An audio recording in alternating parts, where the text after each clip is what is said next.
Спри за секунда и си представи следното. До 2026 година можеш да живееш напълно различен живот. Не защото ще ти се случи чудо, а защото ще започнеш да правиш малки, последователни промени. Не ти трябват 100 нови навика. Трябва ти 8 малки решения, в които ти да си постоянен.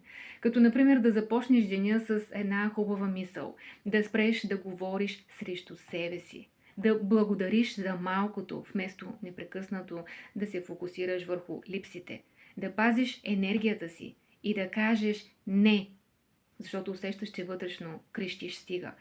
Да наблюдаваш реакциите си, вместо да се обвиняваш, да избереш прогрес, а не да търсиш перфектност. Да чакаш, вместо да се отказваш при първото препятствие.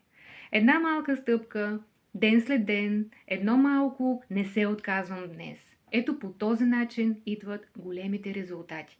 Ако искаш да чуеш подробности по темата, гледай пълния епизод в YouTube канала. Линка ще намериш някъде тук.